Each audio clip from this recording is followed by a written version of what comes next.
Okay, hi everyone. Welcome back and happy New Year. Happy New Year, everyone. Thank you so much for joining us. So today we are having the first global talk, Eco Leaders of Tomorrow, Green Horizon, and Future Skills. So we will have three guest speakers in this talk. And as we start, I'm inviting Ms. Michelle for opening remarks. So the floor is yours, Michelle. Thank you so much and welcome everyone. And yeah, Happy New Year. Wow, I'm so excited for 2026. We're off to hopefully good start in some parts of the world. Here in the United States, a little rough, but hopefully things will start to change here. But today's conversation is going to be about what it truly means to lead in a climate constrained, technology accelerated world. We begin with Dr. Khulud, who will explore how artificial intelligence is reshaping green architecture, transforming buildings into adaptive climate intelligent systems, and redefining the skill sets required for future eco leaders. Next, Mr. Mahmood will bring into the agricultural landscape, presenting innovative rain irrigation systems that conserve water, reduce emissions, improve food security, and create future ready green skills, which we are here for that as well, in farming and rural development. We will then hear from Ms. Yamin, who will connect sustainability with innovation, AI economics, and growth strategy. And finally, Ms. Ragda Yusuf will ground us in environmental stewardship and conservation, reminding us that protecting nature requires both individual responsibility and collective action, especially among emerging eco leaders. So, together, all of these voices paint a powerful picture of how technology, systems leadership, and values converge to shape the future sustainability leaders of tomorrow. And as we continue into this, we want to make sure that you mark your calendar for Thursday, January 22nd, for our next program.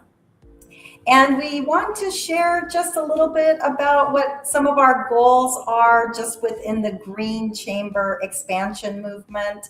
2026, we want to see 50 new country affiliates.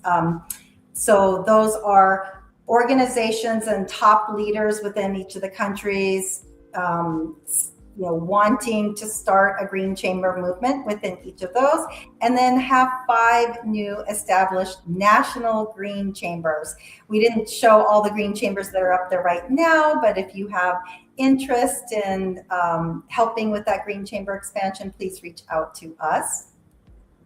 And as always, just like we did in 2025, we want to start by taking one moment of silence to focus in on peace, love, and kindness as we enter into this program, this week, this year. As I mentioned, there's many good things happening in the world, but there's many struggles, and it's just nice for us all to give the good energy heading into this new year. So we'll take one breath of silence. And we will extend that peace, love, and kindness to our speakers today and give them strength for helping to educate us and inspire us into this next year. And friendly reminders, we want to encourage each of you who are joining us live on LinkedIn to share your location of where you're joining us from today. So that's, if you want to, you can put your city and country. And then also we encourage comments. Put your questions in the comments section. Just give feedback. Make sure put little likes and other thoughts as we're going through the presentations. And please keep in mind that this is a space for open, inclusive, and uplifting dialogue. So we want to be very respectful of our speakers and our other guests who are there. We are a global sustainability family. We really do care about each other, and that caring does continue into the respect of the dialogue that we have. And without further ado, I'll bring it back to Dr. Wissam. I am so honored to work with him. I know that for those who are following the Global Ambassadors of Sustainability, you'll see that I think collectively together with these programs, I think might be our 37th or 38th program overall. So it's just been such an honor to work with Dr. Wissam. And without him, we wouldn't have all of our esteemed speakers with us today and the audience that's joining us. So please, Dr. Wissam, thank you so very much. Yeah, thank you so much, Michelle. And I'm honored to work with you as well to organize all these talks, which, as you mentioned, now we reach the 38. And as we start the new year, and our focus will be more on leadership and green skills, which is really needed on the global scale. So we'll start with our first guest speaker, Dr. Khulud Ali. Dr. Khulud, she's a researcher and architectural designer at Imagine Studios from Brazil. So the floor is yours, Dr. Khulud. Thank you so much, Dr. Wissam. Good morning and Happy New Year, everyone. I'm Dr. Khulud, AI Assistant Professor of Architecture and Sustainability. First, actually, I'd like to thank Dr. Wissam and Michelle for organizing this wonderful event. I'm actually delighted to be here and to be part, of course, of today's discussion. My presentation will focus on AI and green architecture, the new skill set for climate smart building. Well, climate change is forcing architecture to rethink how buildings design, operate, and adapt. And in this talk, I'll share how AI is transforming green architecture and why leadership, not technology alone, will define climate smart building.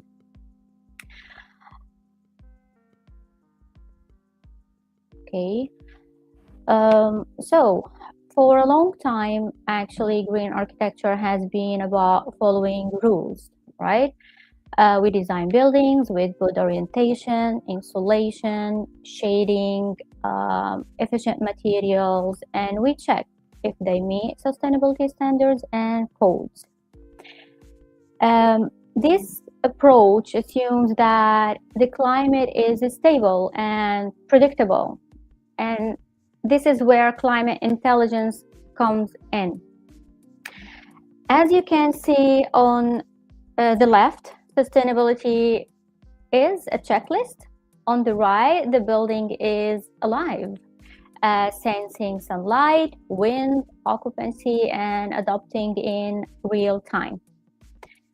So instead of designing for expected conditions, we design buildings that can sense, learn, and adapt. So sustainability is no longer about compliance on paper. It's about real performance every day. And this represents a major shift in architecture from a static object to an adaptive system. It also means architects and engineers need new skills, not only in materials and form, but in data, systems thinking, and AI-supported decision-making as well. Here, okay, so now let's look at how buildings actually work when they become intelligent. Traditionally, buildings are designed as static objects. They are programmed once based on assumptions about climate and use, and they stay that way even when conditions change. But recent research describes high-performance building in a different way, not as inert structures, but as a cyber physical systems, combining physical form with digital intelligence.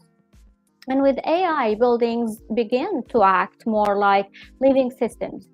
Sensors collect real-time data, temperature, daylight, air quality, energy use, and machine learning reads these signals, recognizes patterns, and anticipate what comes next. And actually, this is the real shift learning, because traditional automation follows just fixed rules, and intelligent systems learn from experience and they get better each time. The result is, as you can see, a building that is more stable, more efficient, and better prepared for climate extremes. And architecture actually continues to evolve long after construction ends. It doesn't stop there. Okay, so if buildings are becoming intelligent systems, the next question is, what does that mean for us as professionals? Well, AI-driven sustainability isn't just a changing technology, it's changing who does what. Traditionally, architectural and engineering education focused on form, structure, and code compliance. And of course, these skills still matter, but on their own, they are no longer sufficient. In climate intelligent design, architects and engineers work with data, models, and performance metrics. They don't need to be programmers. That's too much, but yeah, they do need to understand how predictions are made and what they actually mean, right? Because intelligent systems are not neutral. We know that algorithms carry assumptions, priorities, and values, and I believe that someone must decide when to trust them and when to question them and challenge them and say, okay, I'm gonna change this and I'm gonna adopt this. So in this slide, you can see that the center is a new profile, the climate smart professional. And this role sits at the intersection of creativity, data, and climate understanding. Design creativity still matters, and it will do, but human intuition, imagination, and sensitivity to space and experience remain irreplaceable. This is what I think, because AI doesn't design for us. It expands how far our ideas can go. It doesn't replace us. It gives the professionals better tools to engage with climate complexity rather than ignoring them.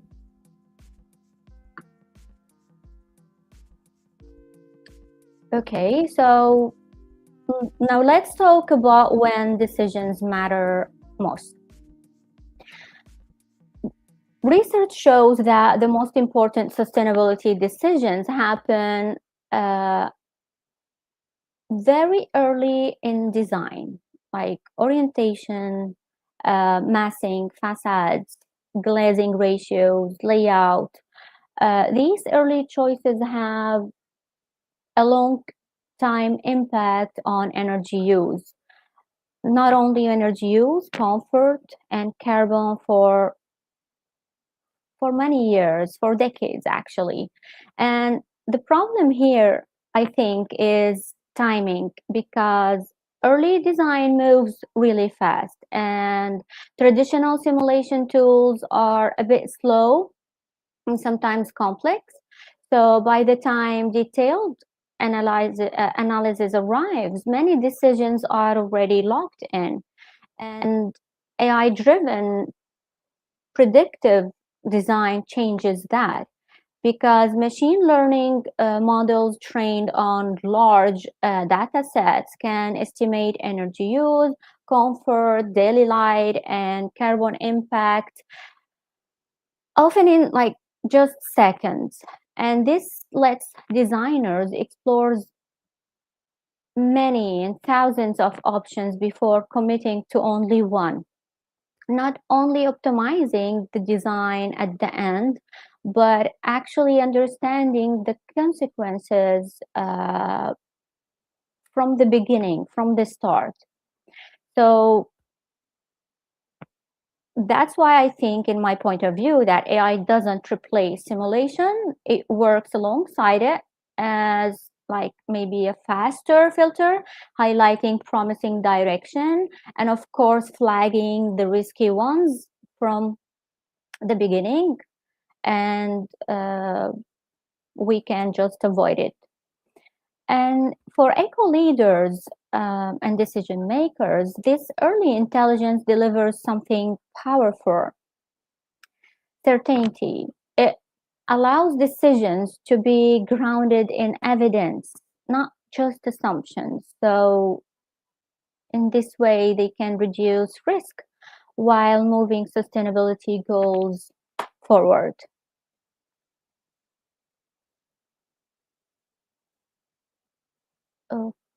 Okay, so so far we talked about design. Now I would like to talk a little bit about what happens after the building opens.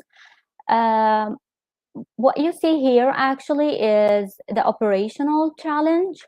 Energy use during operation is, the largest contributor to a building's life cycle carbon emissions. And traditional control systems simply react after demand spikes happen. If you look here at the red curve, this represents rule-based traditional control, fixed schedule, sharp peaks, high cost demands, and of course stress on the grid, right? Now, if you compare it with the green curve, well, this is the AI optimized performance. AI continuously forecasts energy demand, weather conditions, um, occupancy patterns. It just doesn't wait for peaks. It anticipates them. This is where intelligence replaces rigidity. And instead of like fixed schedules, we get adaptive load profiles. Energy is shifted, stored, or maybe exported at the right moment. And this, of course, is going to reduce the peak demand while maintaining comfort.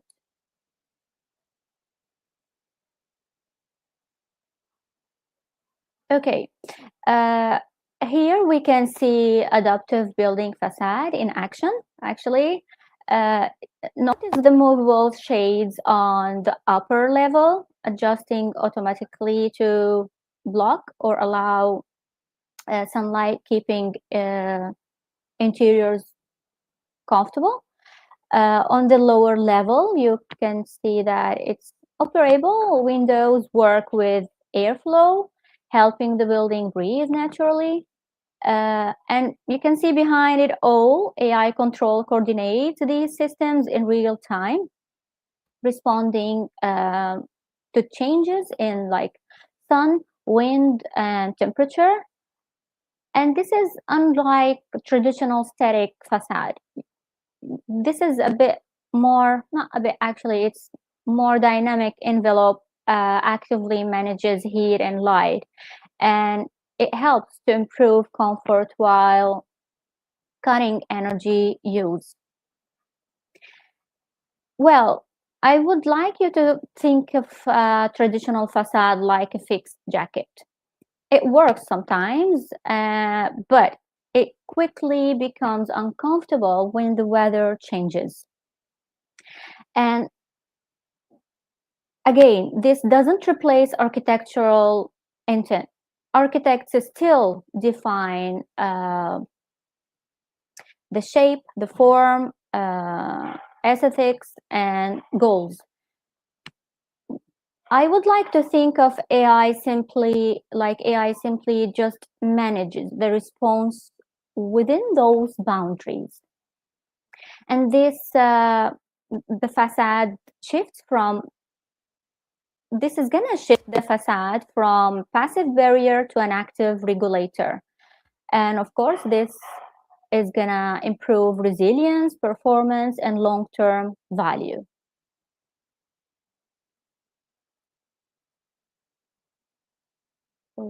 Okay, here's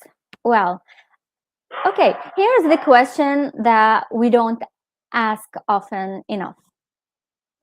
We can optimize systems and hit every target, but how do these buildings actually feel to the people inside them? Well, many of our buildings look sustainable on paper, right? Yet fail from the user's perspective. Temperatures swing, air quality declines, and lighting feels sometimes uncomfortable. And when this happens, I believe that both sustainability goals and occupant certifications both suffer. So AI enables a shift toward human-centered intelligence, as it's shown on this slide. Instead of focusing only on efficiency, intelligent systems respond to how people actually experience a space. Predictive models can anticipate discomfort, adjust ventilation before air quality drops, and regulate daylight to reduce glare and visual strain.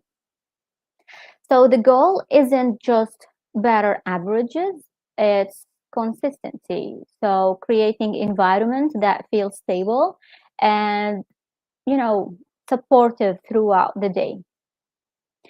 As we know, the quality of indoor environment, it shapes productivity, learning, and mental well-being. I would say that, like, in all environments, interior environments, but especially in schools, workplaces, healthcare setting, etc. In this way, intelligent buildings support not only environmental sustainability, but also we can look at it supporting the social and, of course, economic value as well. And for eco-leaders, here well-being is not luxury, right? It's an investment, one that creates healthier environments and deliver long-term value for people and, of course, communities.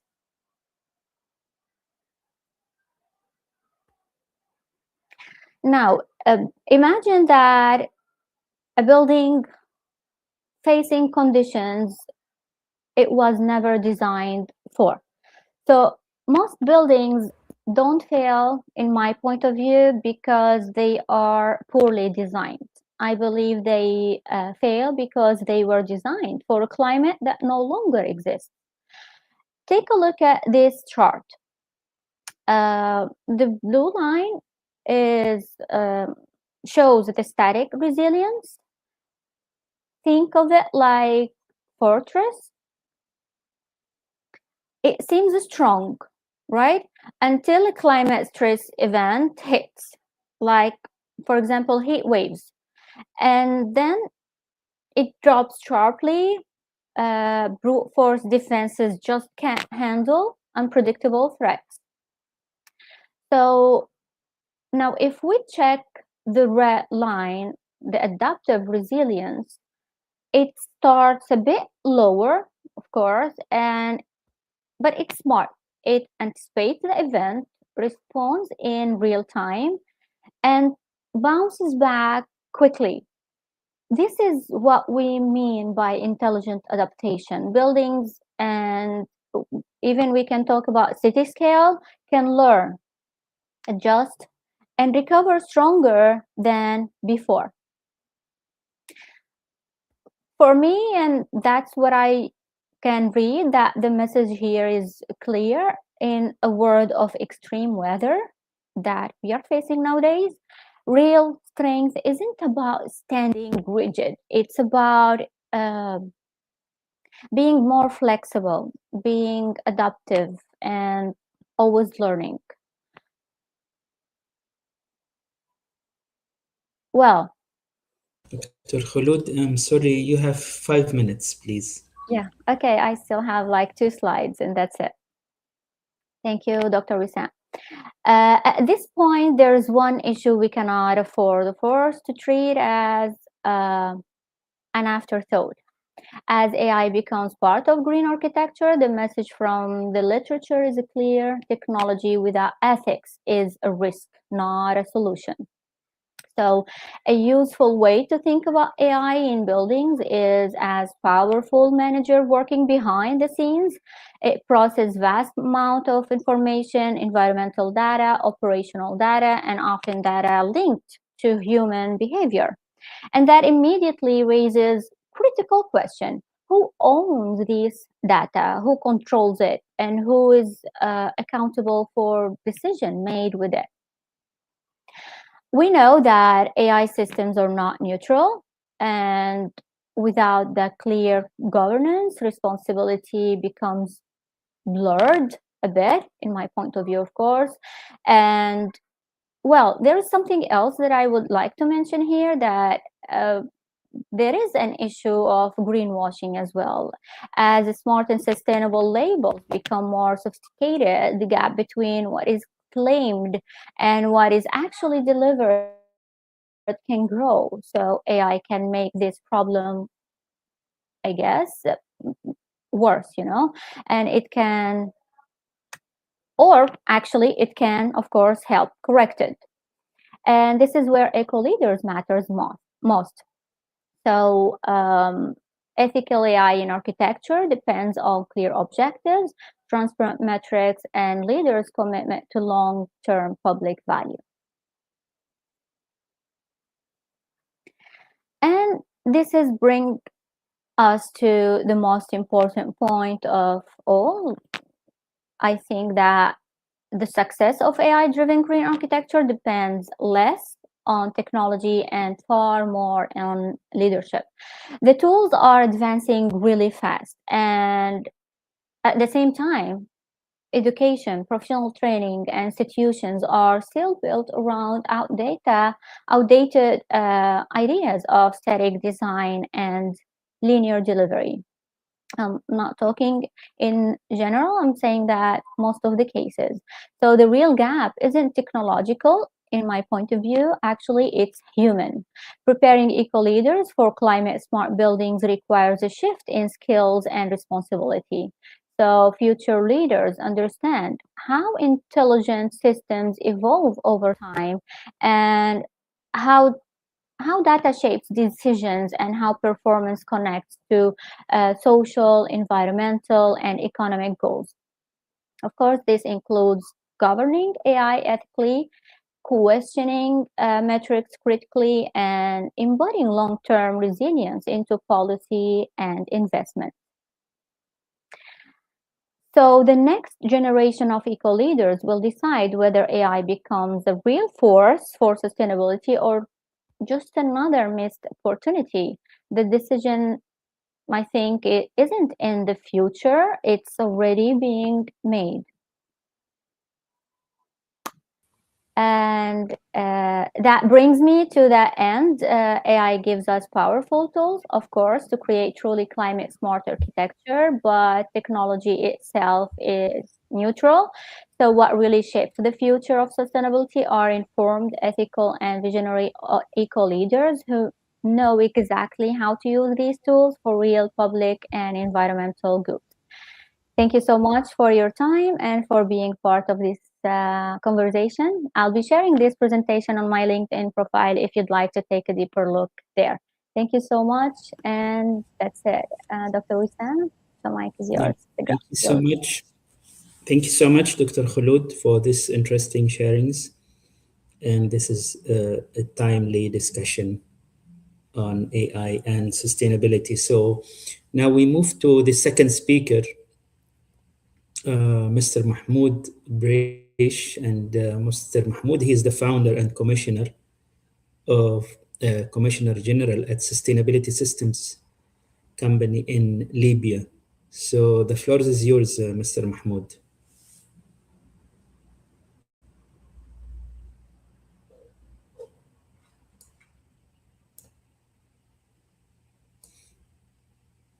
Okay, sorry. So I think Mr. Mahmoud is facing some difficulties. So we move to the next speaker, Ms. Raghda Youssef. And Ms. Raghda, she is from the General Secretariat of the Arab Union for Sustainable Development and Environment from Egypt.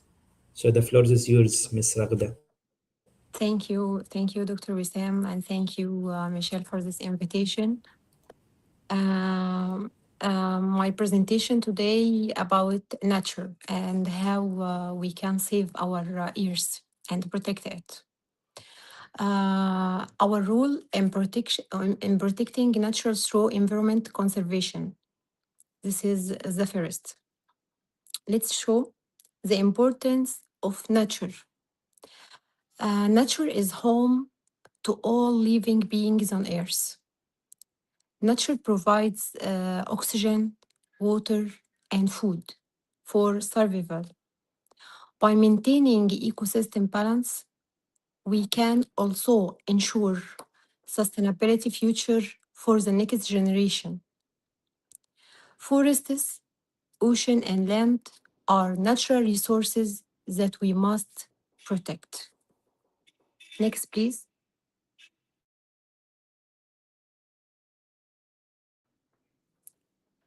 Environmental issues we face. What's the environmental issues we face?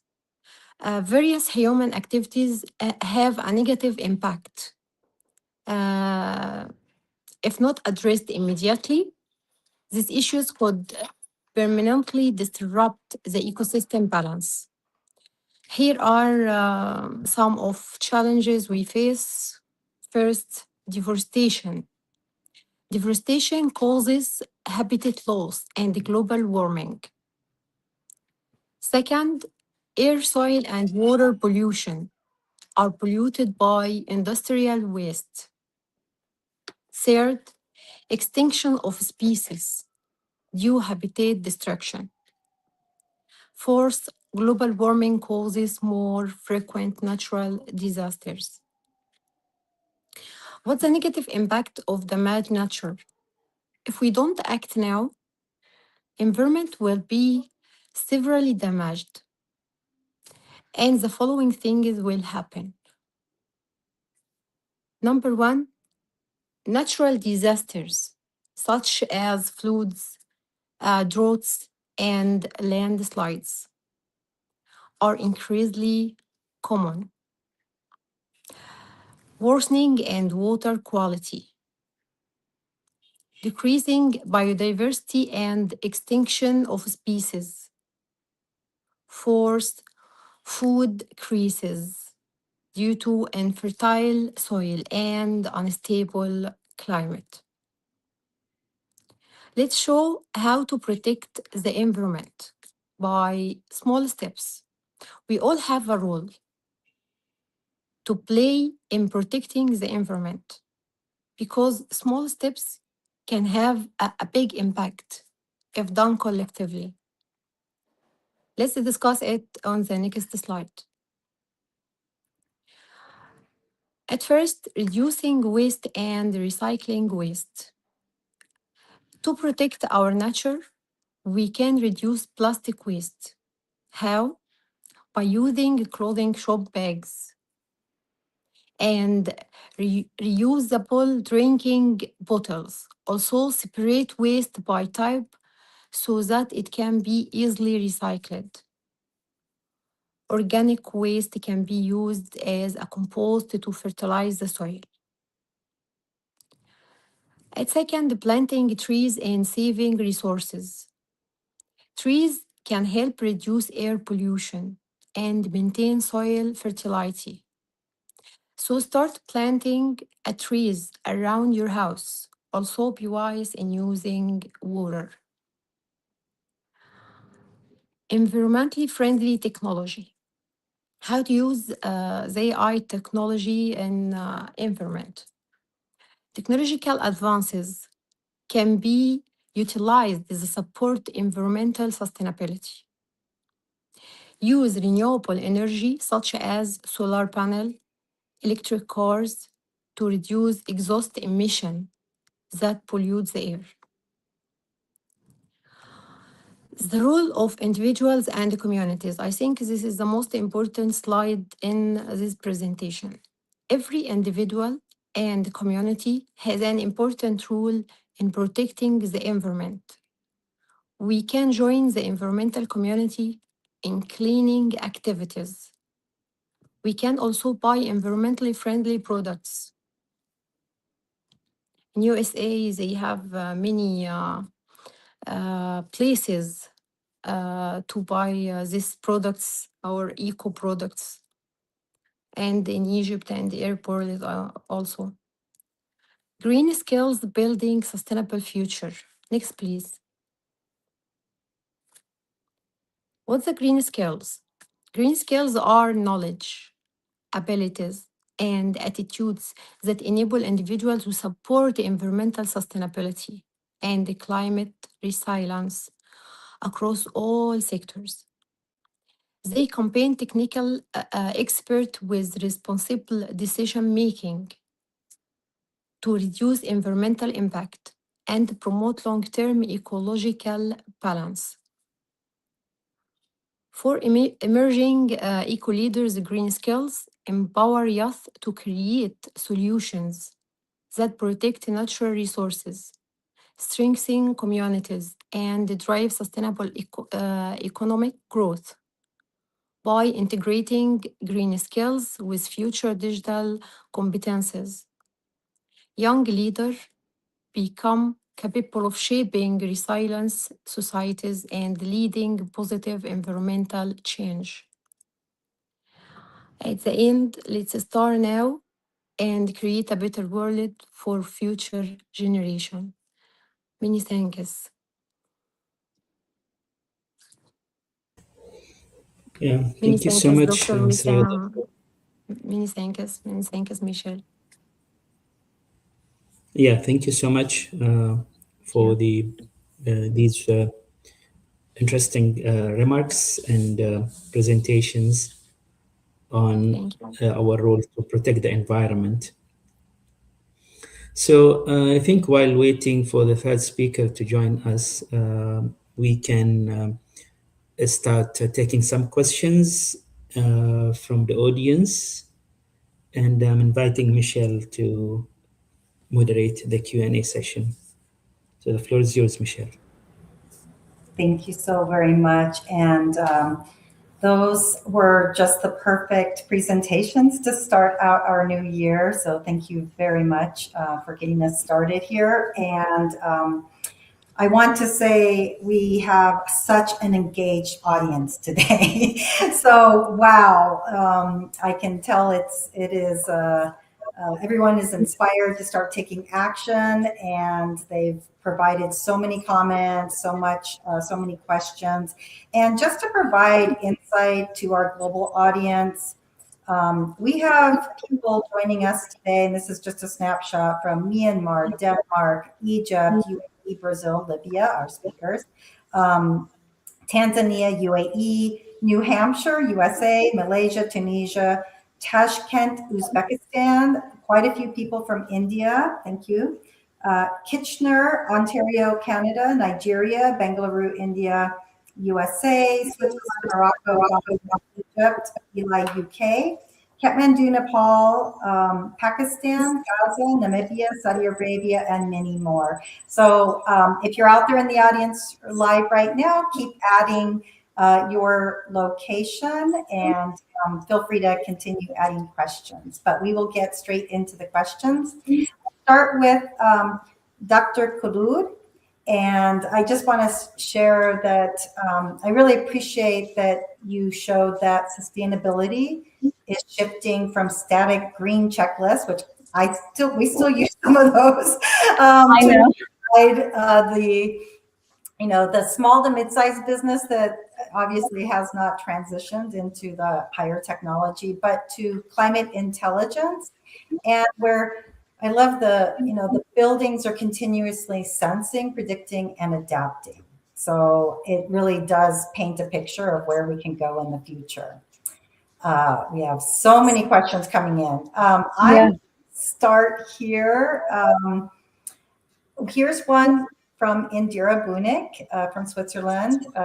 How do you balance AI-driven optimization with human design judgment, local context, and cultural aesthetic values? And where does that algorithm help versus where must the architect override it? Well, actually, I talked about this in my slides.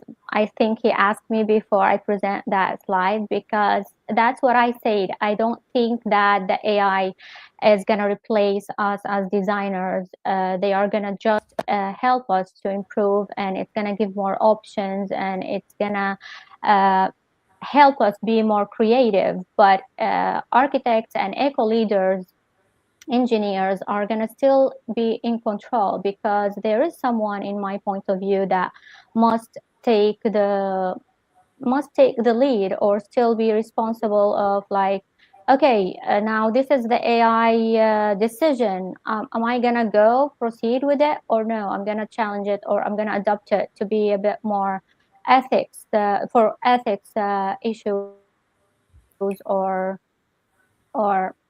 because it doesn't fit here, so I'm not gonna follow it. And this is something that I mentioned as well, that when we are talking about AI, we need to talk about the ethical issue as well, because it's really important. And as I say, the algorithms are not neutral.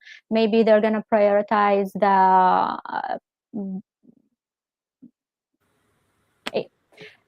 decrease the use energy instead of human comfortable. So we need to have a tool to question them, or to just say sometimes no to the decisions that are made by the AI.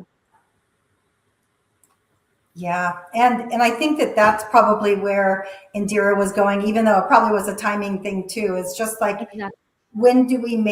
when is that decision made? How is it made? what is Who the owns it? Who's going to be responsible? All these questions are still under researchers, like researchers and architects, or eco leaders, future eco leaders, are still doubting this, and they are questioning this, of course. Yeah, perfect. Having that fail-safe protection built in the process that goes along with that. So thank you so much. And our next question is for Ragda. And I just want to also say, Ragda, you reminded us that sustainability ultimately depends upon people, as we know, our values, our actions, and our collective responsibility to protect the nature for future generations. And that behavior, that we must begin with individual community behavior and not just the policy. Yeah. So thank you for that. And we will start with a question from Strong Truth. And Strong asks, Dr. Ragda, how can Egyptian leaders promote sustainable development while supporting economic growth? We in Egypt have many reporters in this issue, because we believe that protecting the environment is essential for ensuring a healthy and sustainable future for current and future generations. Environmental conversation, it's related to us that help preserve natural resources and reduce pollution and maintain ecological balance to create environmental leaders. This is our goals. Create environmental leaders. We must raise awareness from an early age, encourage critical thinking, and promote responsibility toward nature by education, community involvement, and practical initiatives. I think empower individuals to take action, inspire others, and lead positive environmental change by nurturing environmental leadership. Societies can move from awareness to meaningful action in protecting our places. When we see it from another vision to economic, it's affected in economic. This is natural. Yeah. Thank Yeah. you. And Steve. just out of curiosity, I think about this all the time because we have focused so heavily on critical thinking with our collective teams. Yeah. And do you think AI is enhancing our individual critical thinking skills, or do you think it's diminishing it? Exactly. AI affected on our individual thinking or the society, all like Dr. Khulud said, and we must take in our mind the ethicals of AI. This is most important to learn it deeply. Yeah.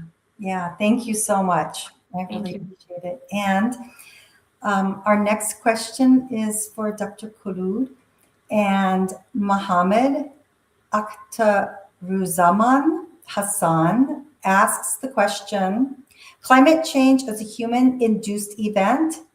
How is AI aligned with it? That's a great question, actually. Well, actually, AI helps us understand and reduce human impact by analyzing emissions, right?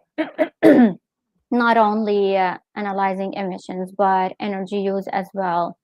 Uh, Climate risk at scales human cannot manage alone because it's too much for us.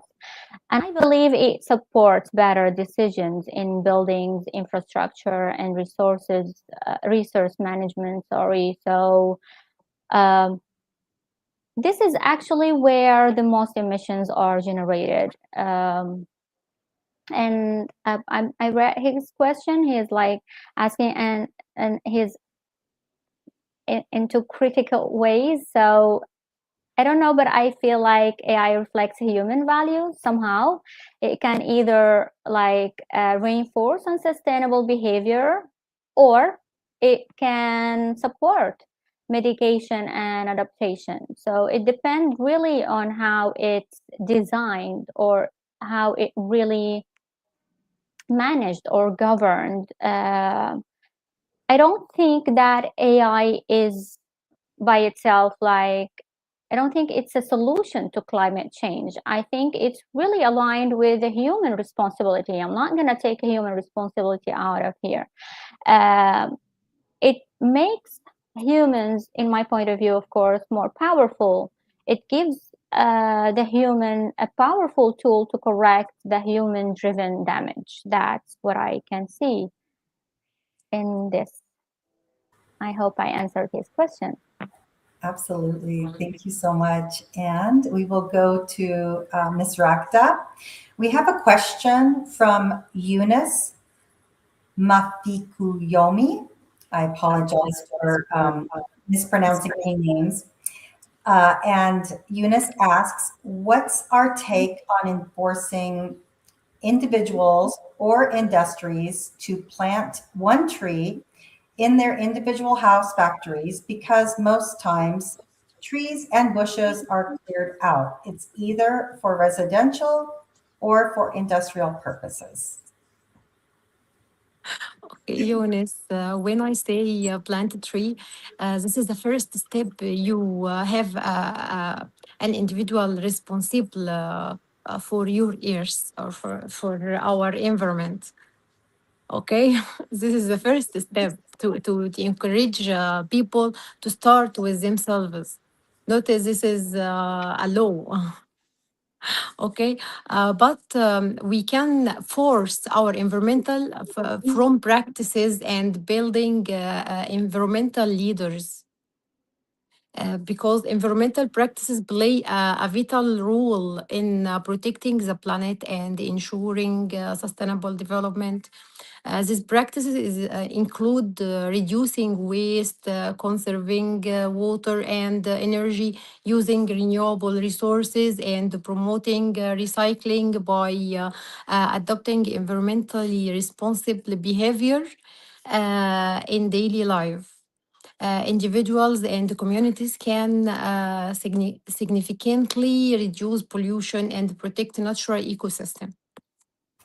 And building environmental leaders start with education and awareness.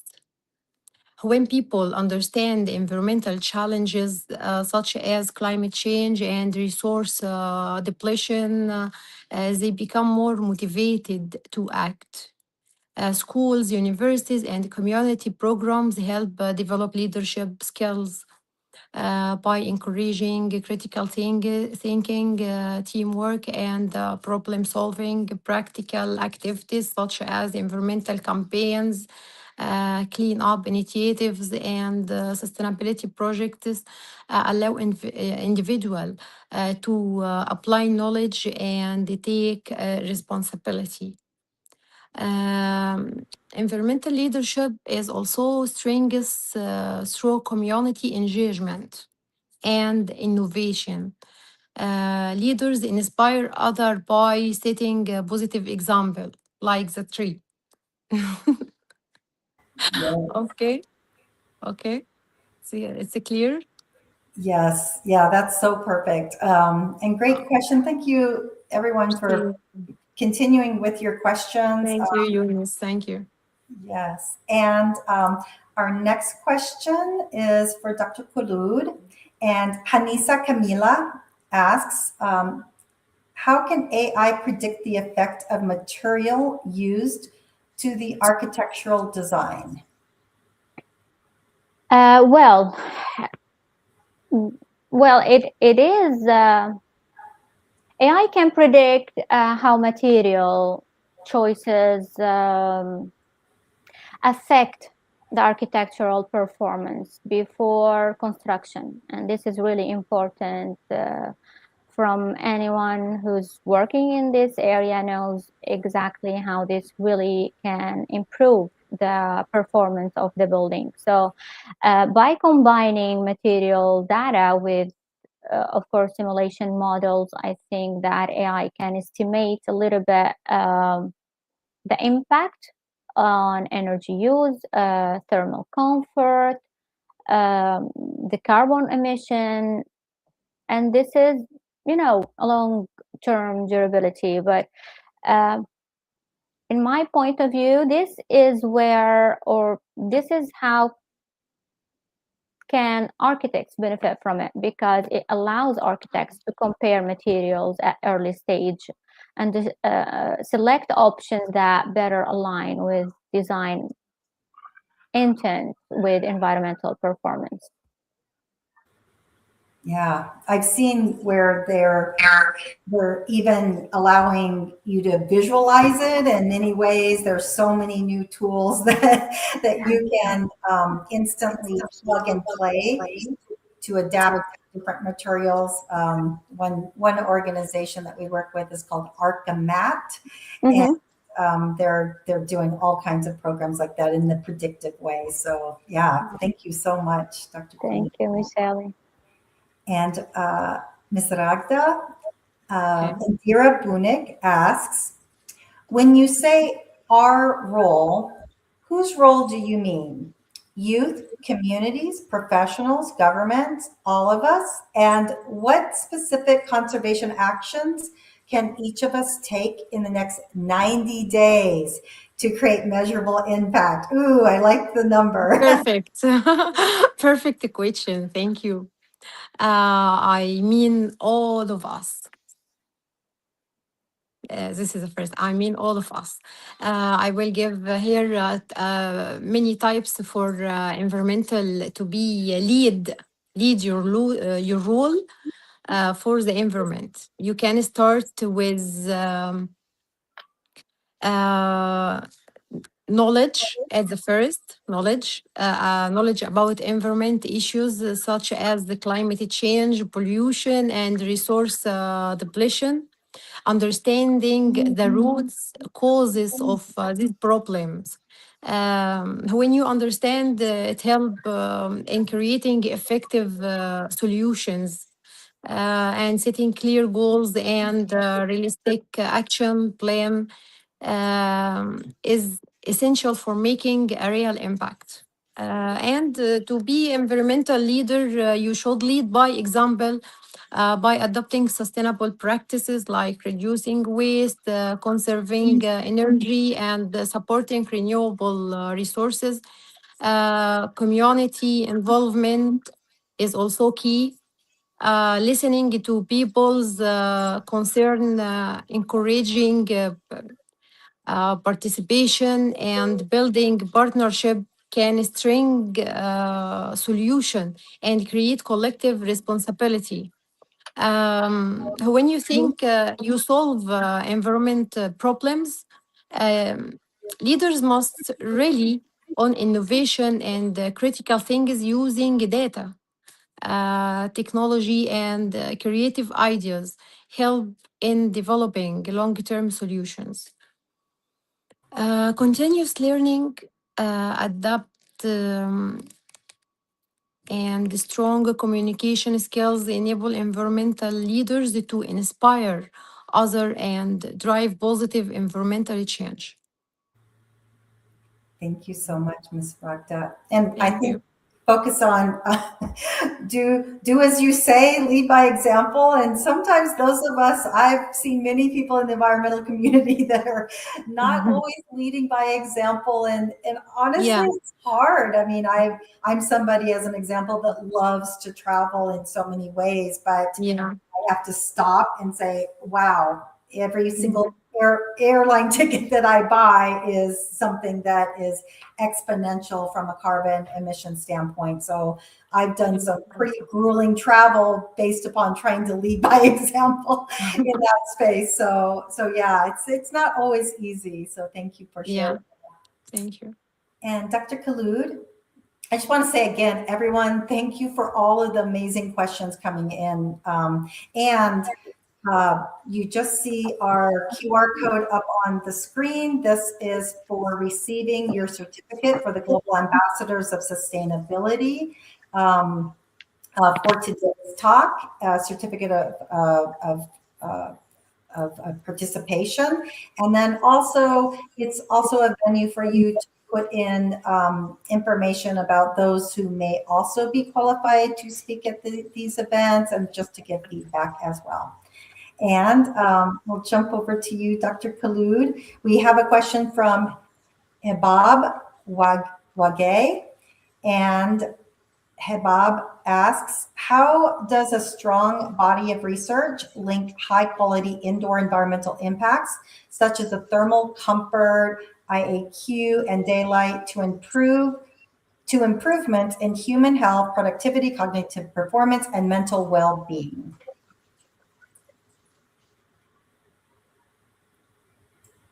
I'm sorry, I missed this question. Is it possible to please? Let me read it again. Yes. How does a strong body of research, like high quality indoor environmental factors such as thermal comfort, IAQ, and daylight, to improvements in human health, productivity, cognitive performance, and mental well-being? How does it impact? Yeah, well, as I mentioned before, it's like I think that AI simulations and visualization make sustainability visible and tangible to clients. So when clients can see that, or people who are using this environment can see that, well, the material choices affect daylight, heat, energy, bills, long-term comfort. It's gonna affect their comfort, of course, when they are living there in that environment. And it's not only we are predicting the future, it's we are using the climate scenarios ranges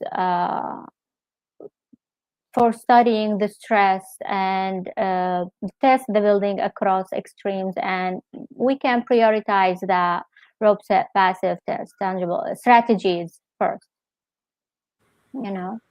Perfect. Yes. Yeah. Thank you so much. And Ms. Rakta, how can we prevent performative conservation and cultivate deep long-term stewardship mindset instead?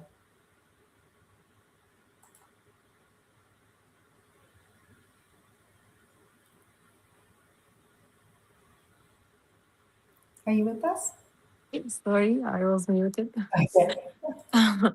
Everything started from learning and knowledge. When you have the knowledge, you can start to solve any problem in our life. And environmental problems, it's very not difficult, is biggest than difficult because it's a future problem. By knowledge, we can solve anything. By knowledge and learning, you can start. Yeah, this is uh, you must be a certificate with environmental certificate, or this is your specialist. No, you can start from now to learn about your environment and take a step to change anything wrong in your attitude and your round. You can start. Thank you so much. Thank you. And Dr. Khalud, we have a question from Manoj Ravindrathan, and they ask, as emerging leaders, which single skill or mindset should we develop now to create meaningful, lasting impact in the green economy of tomorrow? So I love that they're emerging leaders, young people looking for guidance. Well, first, actually, I think that we need to learn how to use the AI tools in an efficient way or in a useful way, so we can use them as a strong tool to help us taking the decisions. No matter if these decisions are related to designs, to material choices, to reduce carbon emissions, or to take more smart economic decisions. So the first step, in my point of view, we have a lot to learn. Just we need to put in our mind that things are improving and developing really, really fast, and we need to keep moving forward. We need to keep learning, and we need to start accepting the AI not as a threat that something is going to replace our professionals, instead using them to help us do our job faster or make our work better and take our work to a different level. You know what I mean? That's what I think. We need to start there, and after that, for each one of us, even if we are in different areas, we're going to find what is the mindset or what are the tools that we need that is going to benefit us the most. Yeah, because it is a threat to many people if they don't learn the skills. Accept it. Yeah, I know so many people, especially young people who just, I mean, they're just coming out of college, or even if they've started in their career, but they're worried that they're going to get the boot, as many people in the United States definitely have. But I think that you bring up such an important point, and one that we try to share as much as possible, is like, be on the cutting edge at all times, be in the know. I know with Dr. Bassam, I watched Dr. Bassam put up constant certificates of his constant learning everywhere, from LinkedIn Learning to other types of learning. So if we are not staying up on it, then we are definitely going to be, we're gonna be behind. and then the AI is gonna be a real threat for all of us. That's for sure. Yeah, no, very good. Such good information. Thank you so much. And Ms. Ragda, we have a question from Indira Bunik. She asks, what's one systemic barrier preventing conservation from scaling? And what would it take to dismantle that barrier? Sorry, again, please, I missed this question. What is one systemic barrier preventing conservation from scaling? And what would it take to dismantle that barrier? It's a hard question. Good question, but hard question. Oh, I think we might have lost. Oh, I think she's not with us anymore. Yeah, Dr. Kalu, do you want to tackle that one? It feels like that's a difficult question, but maybe you have an answer for that. Oh, the question you asked Miss Ragda. Oh my gosh, I'm sorry, but I didn't. There's a problem. Oh, yes. Yeah. Technical problem. I'm here with you. Did you hear the question, or did you need me to read it again? Yeah. No, again, please. Okay. What is one systemic? Oh, she's gone. Well, let's see. We will come back to that question. I know we're running out of time here, but let's jump up. There's so many amazing questions for you here, Dr. Khulod. We have one from Mahanad El-Sahi, and they ask, what are the biggest barriers at scaling AI energy solutions into existing or older building stock? Mm-hmm. Well,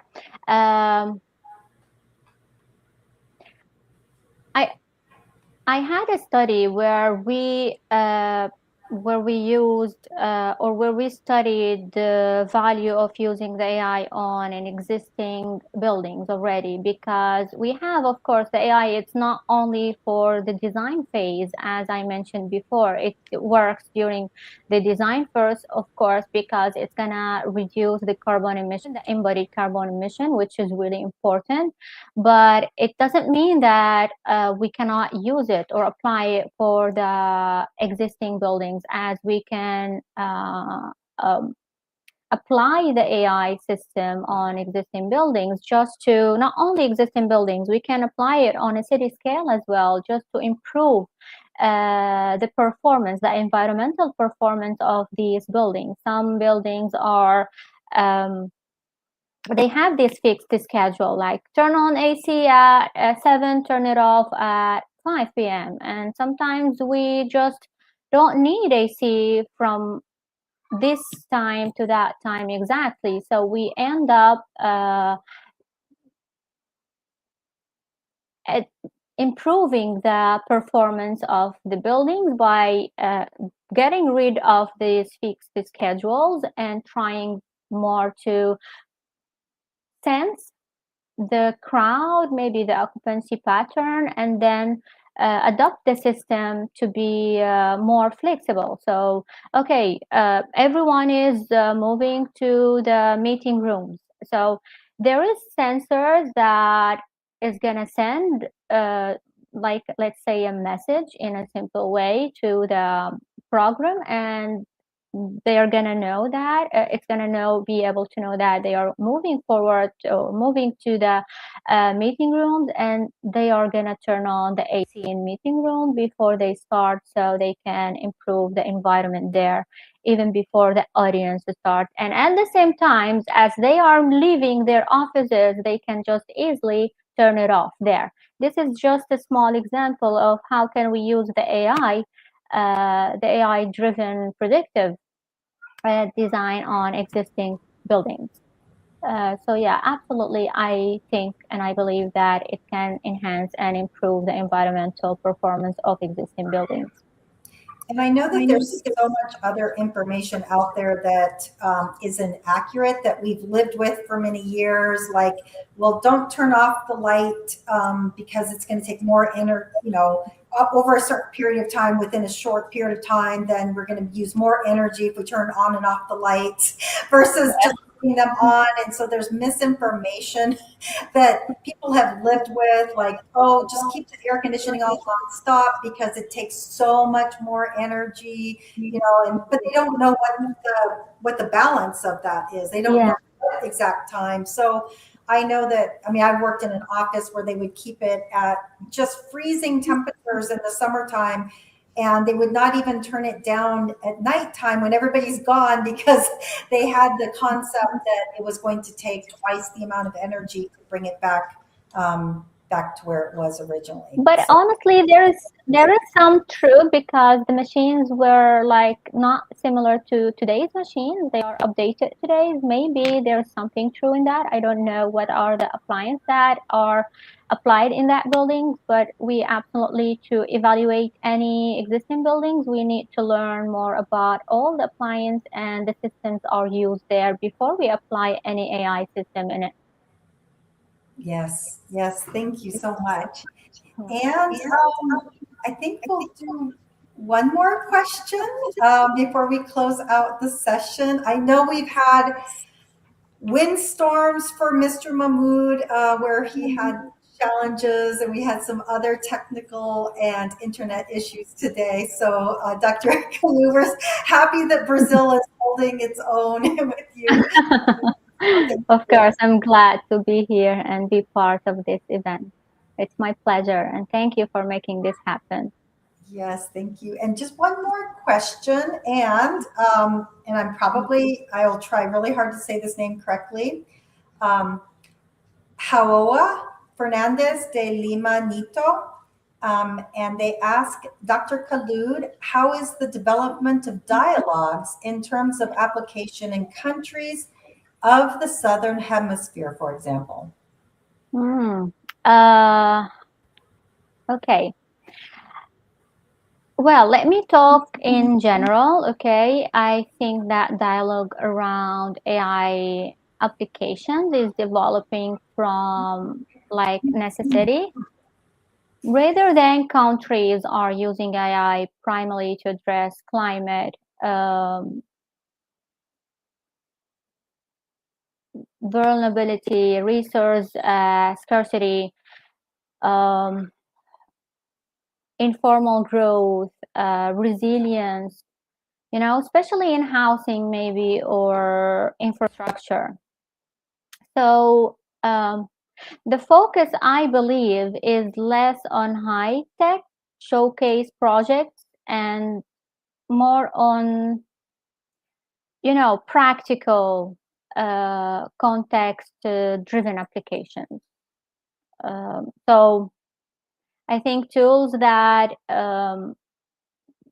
that adapt to local climate, maybe social conditions, and pretty much development countries, because like there's no much energy there, or maybe resources. So maybe we can benefit from the AI to try to benefit from everything the most we can. Perfect. Thank you so much, Dr. Khulod, and many thanks to all of your time today and all of our speakers' time and brilliant presentations that have been brought to us today for 2026, the brand new year. And to our audience, just at a quick glance, I see there's 118 comments and questions that have come in just since we started this program, and for everybody to mark their calendar for the next program, which will be on the 22nd. And if you want to join our collective Green Chamber movement, remember we have some high-level goals that we're trying to achieve by trying to get 50 new country leaders and or nonprofit organizations that want to create a Green Chamber movement within your country. So please feel free to reach out to us. And without further ado, again, I will bring it back to Dr. Wissam. Dr. Wissam. Yeah, thank you so much, Michelle, and thanks to the speakers, Dr. Khulud, Ms. Raghda, and also for the great audience for all the sharings, the comments, and the questions. And I think it's not only sharing through the presentations, there is a lot of learning also from the comments, since when I read the comments, like I think most of the people, they are coming with a lot of experience. And this is another platform of sharing their views and questions, and also to continue the discussion. And I think this is, again, I'm sorry if I'm praising too much the platform, but this is maybe one of the things that we are proud of, bringing all these experts together to discuss such important issues.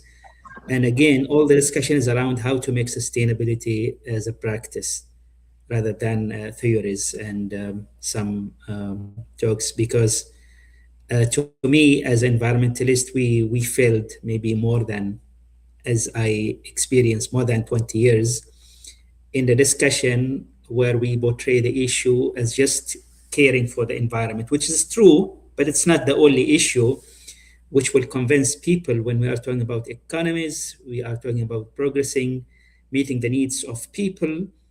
We have to find also other scenarios that will convince the business people to transform towards sustainability.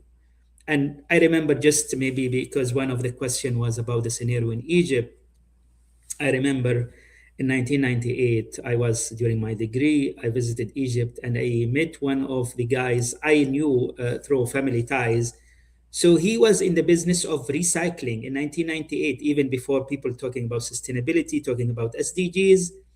And I'm sure he was doing that because of the profitability of the sector.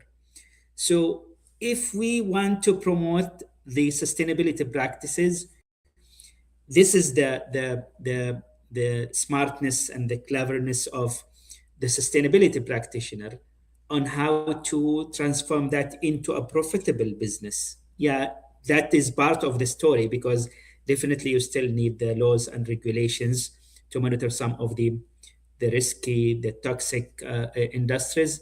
But to encourage more people to get engaged, we have to find ways on how to make this sector more profitable, so that you can create that momentum of the practicality of sustainability. I think this is happening in a different scales in different countries. Depends on the scenarios, on the funding, on the support from the leadership. It is happening maybe in a faster rate in some countries, in a slower rate in other countries. But yeah, this is the way forward. And I think this is the role of your role as experts, as practitioners. And I think one of the issues also, because we have a lot of success stories globally. So sharing those success stories, it might also speed up the transformation. While, I mean, we don't have everybody to recreate the wheel, to reinvent the wheel. But when we share those success stories, that will shorten the time frame in terms of the progress. And I think, again, this is one of the benefits of this platform. Like when we see, I think every time at least we will have like 20 countries being represented, 30 countries. So there is a huge reach, which is, again, when we bring those ideas and exchanging them, and I'm sure a lot of also collaboration being kind of an output of this platform. So this is kind of maybe the hope that we are seeing, the positive impact that we are trying to create, and we will continue doing that. And I think we will have in the near future. Now we are having some dilemmas in selecting the speakers for the next webinars, but definitely we have a lineup of almost 250 speakers, and we'll make sure that we are bringing that success stories to be shared, and that potential for networking to be established. And again, and I think we will succeed in that. I'm very optimistic into transforming all these ideas into practical and also profitable for people, so that it can be also sustainable environmentally and financially. As one of the audience, I think Dr. Tamer, he was mentioning a lot about financial sustainability as he's coming from the banking sector. So this is what we are planning to do in the near future. So again, thank you so much. I'm sorry for the long ending of this webinar, but thank you so much. And again, we are enjoying this discussion, and we'll continue doing that. So thank you so much for the speakers, for Michelle, for the team, and for the audience. And have a good time, everyone. We'll see you in 2 weeks' time. Bye-bye. Thank you for you as well, Dr. Wissam and Michelle. Hope to see you soon. Thank you. Bye-bye. Bye-bye.